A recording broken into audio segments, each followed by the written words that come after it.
Ce bilan-là, il doit nous faire comprendre d'où est venu le comptage Covid. Et en fait, il est arrivé très tôt.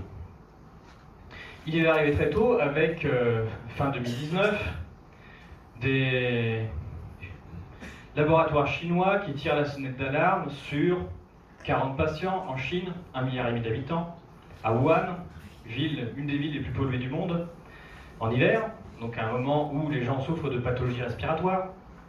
D'ailleurs, à ce moment-là, à Wuhan, on est sous surveillance maximale sur les problèmes de microparticules.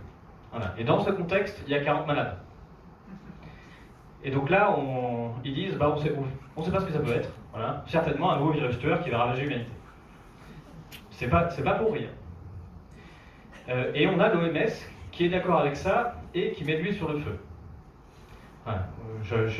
J'en parle dans le livre, mais l'arnaque H1N1, tout ça, les différentes arnaques à grippe aviaire, on se rappelle, là ils recommencent. Et donc ils ne voient pas d'autre explication que de dire c'est forcément un virus tueur qui est responsable de ces pathologies-là.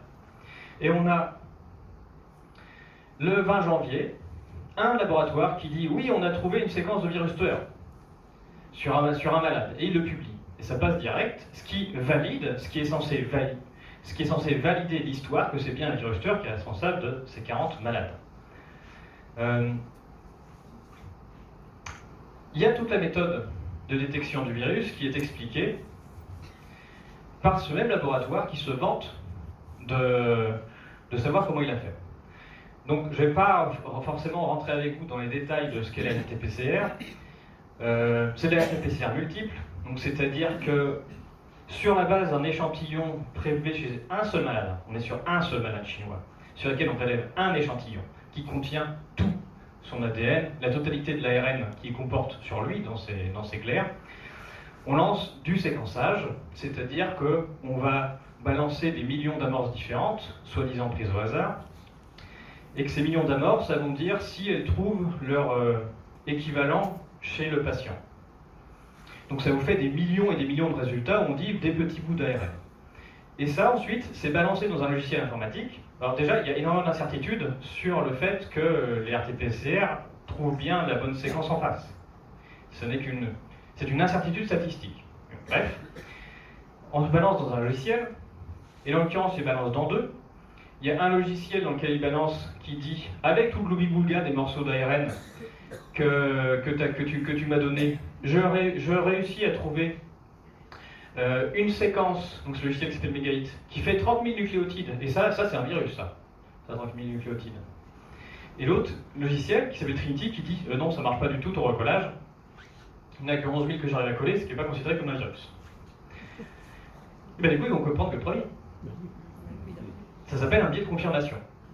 C'est-à-dire qu'on a décidé que comme le résultat nous plaît, en plus je regarde la séquence, ça me fait penser à un SARS, c'est-à-dire une maladie mortelle qui serait, ou je prétendu, maladie mortelle qui est censée se répandre entre les individus et qui tue les gens, ça ressemble, donc c'est ça, j'ai trouvé. Le SARS-1, il a été découvert par la même méthode. Donc là, en termes de certitude scientifique, on est à peu près à zéro. Mais comme on est en train de valider une histoire que l'on a envie de valider, on est parti. Et l'OMS valide ce discours-là. Il valide ce discours, si bien que juste après, il y a un laboratoire qui flaire le filon et qui dit « Alors moi, j'ai trouvé un test. J'ai trouvé un test pour ce virus-là. » Et plus tard, il y a des chercheurs qui lui ont demandé « Mais vous avez vu un virus ?»« Ah non, non, on a trouvé la séquence sur Internet et à partir de ça, nous, on sait faire un test. » Donc c'est ce test-là qui a servi au début pour détecter les malades. Pas des gens qui avaient quelque chose, des gens qui allaient répondre positif à ce test. Donc ce test-là, il a été décrié par les microbiologistes qui ont dit que c'était absolument n'importe quoi. Il y a eu un article international contre ça, mais c'est pas grave, la totalité est partie. Donc c'est-à-dire qu'on est sur, si on reprend, on est sur 40 malades en Chine, dans un endroit hyper pollué, il fait froid, et où on a l'habitude que ça arrive. On a un prélèvement d'échantillons sur un malade, sur lequel on a un laboratoire qui prétend avoir trouvé une séquence, sachant que la méthode est discutable et qu'en plus les logiciels ils sont pas d'accord entre eux. Il y en a un qui dit que la séance n'existe pas. Mais c'est pas grave, on dit que c'est quand même le virus tueur qui a provoqué ces malades, et ensuite derrière on balance les tests. Ou juste après, dans la foulée, le type il dit j'ai trouvé un truc de test, c'est validé immédiatement par Eurosurveillance, sans discussion, hein, on valide ce qu'il a fait, et on est parti. Donc dans un temps record tout ça.